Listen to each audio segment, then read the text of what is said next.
What's up guys, C2113 here, and in today's video I'm going to be telling you my top 5 jailbreak tweaks on iOS 12 for the iPad Pro.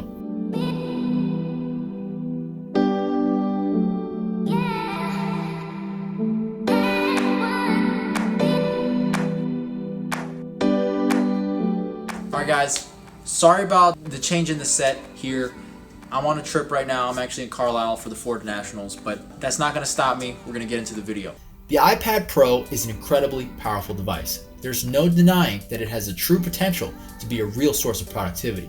But we all know that all too often that's hindered by the limitations of iOS. For many, some might even say most, these limitations accumulate to the point of being deal breakers for buying the iPad Pro as a work device. But with the jailbroken device comes the potential to change all of that.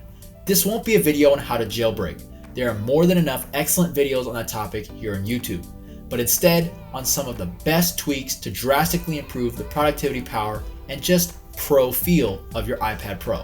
So with that being said, let's get into my top 5 jailbreak tweaks for the iPad Pro as of May 2019.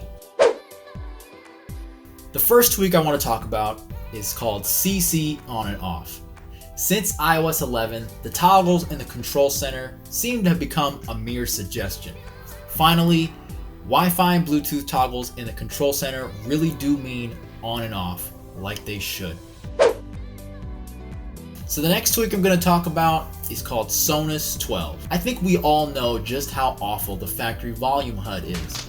With Sonus12, eliminate the terrible stock volume HUD from blocking your work or content.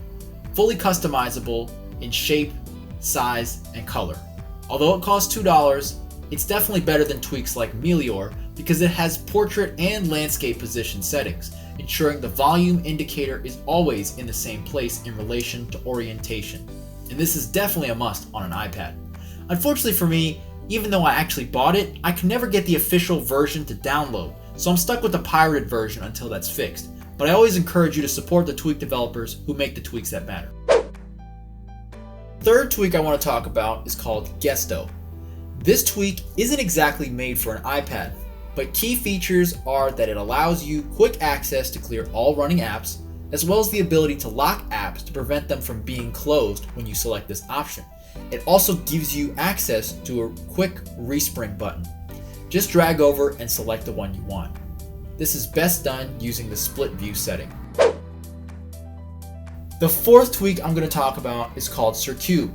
Cercube is an amazing tweak that adds tons of functionality to the YouTube app, including picture-in-picture functionality and many others. But most significant of all, adds the ability to natively download videos and audio directly within the app. As a YouTuber, YouTube is one of my primary tools for finding copyright-free audio and video. Now downloading it and importing it into LumaFusion for editing just got 10 times easier. Before I reveal my top favorite tweak for the iPad Pro, I'm going to give you guys my honorable mention.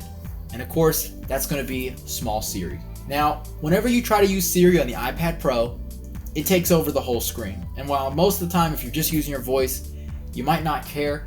If you're trying to reference something in a document, file, etc., and then you're reading off of that and you want to read that to Siri to look something up or give you an answer, that's going to be a problem.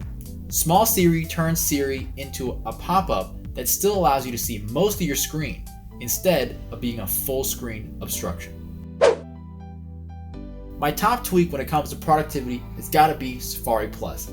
It enables downloads, forced HTTPS, and most importantly, a desktop mode switch that finally allows for the iPad Pro to be able to load the full version of websites. There's nothing worse than needing a full version of a site only for mobile Safari to absolutely refuse to load it. Yes, the Puffin browser exists and works well for most things, but I've always still had trouble with it loading Creator Studio.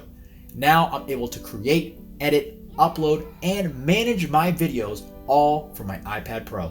So I hope this has been helpful for you, and I hope, like me, you fall back in love with your iPad Pro and truly realize that it has a lot of potential that just needs to be unlocked. If you have an iPad Pro and you like this video and you found it helpful, if you give me a like, I'd super appreciate that.